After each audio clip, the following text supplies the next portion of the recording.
Yeah. Yep, that's me. I'm Nicole, an online fitness coach. I'm currently 2 months into my recomp phase. And having had bad rebounds from my previous diets and regained a bunch of fat back in the past couple of years, I want to do things differently this time, where I'm documenting the highs and lows of breaking all or nothing cycles and show you how we can actually enjoy life while still getting to our goals. This is Beyond the Binary. Off to the gym now. I'm gonna do legs today. So I only have 2 days of legs. Typically they're lower volume compared to what I used to do. It's much more enjoyable. I'm not a big fan of legs, to be honest. So fun fact, I've been training for the past 10 years, and this has actually only been the 7th or 8th month of full-on bodybuilding for me. And having used to do more powerlifting or like a blend of different styles, this has been a very different and humbling experience. I would get away with lifting a lot heavier back then with like relatively ish form, as long as it hit the lifting commands, whereas now I'd really have to nail the technique and slow it way down to improve the movement quality. I really think the main shift I've had to make here was to leave the ego at the door and tell myself that I've gotta now earn the weight with my reps. Honestly, just a polished way of saying be sadistic to myself and make myself feel the hurt in each rep to the point where my soul leaves the chat, and do it all again next week. Stairs after leg day. Oh my god.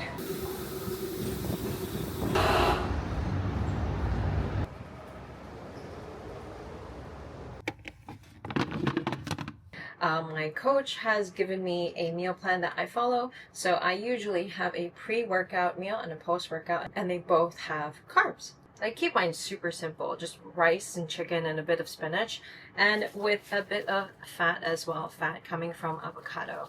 So fats aren't bad for you. It's more about like the sources of fats that you're getting.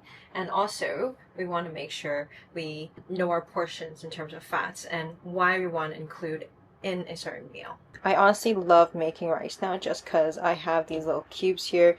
Every time is pre-portioned and I can just grab one real quick and then just warm it up. That took me 10 minutes to make, and it covers all my macros and micros. Now I'm going on a peak hike with my husband today, which is really just a flat trail, but it's a treat to be away from the hustle and bustle, and really a chance for us to spend some quality time together while getting in some steps. So I'm trying to get a lot of my work done right now before we head out. So I'm going to be making my third meal of the day. I'm actually not that hungry, but the thing with intuitive eating is it's really not just this thing to like, oh, when am I hungry, when am I not, how full I am, what do I feel like, listen to my body kind of shit. It's more about planning and understanding when you will be hungry, the likelihood of your actions.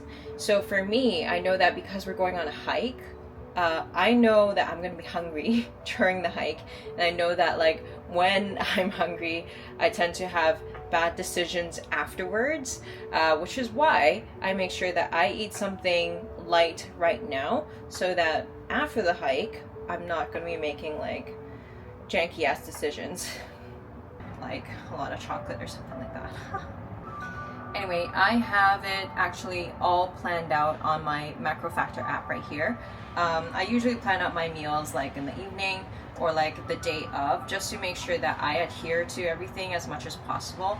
It's not restrictive or anything. It's just a nice way for me to pre-plan my meals, and then if anything deviates, I would just, swap in whatever.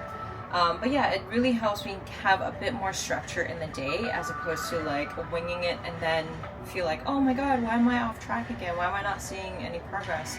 So that's why I still make sure that I'm tracking everything when I'm in this recon phase, because I know my tendencies. If you've seen me a few years back, I had cravings that were like out of control and a lot of food noise. Like I would just constantly think about food all the time. And what I didn't realize was because there was no structure to my food timings, my meals, it was all over the place and I wasn't really planning for it.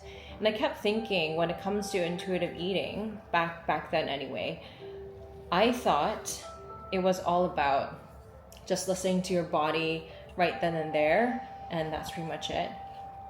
But intuition is developed from reiterations, experience, a lot of practice that becomes second nature, right? I don't know about you, but when you say you like the gym, people would assume that you like outdoorsy stuff as well, like hiking. For me, that's not the case at all. I just like the gym.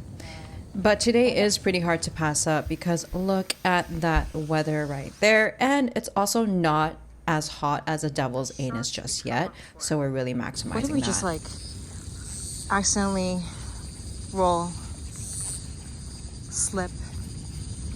That'll be the end of me. That's so nice to die on this day.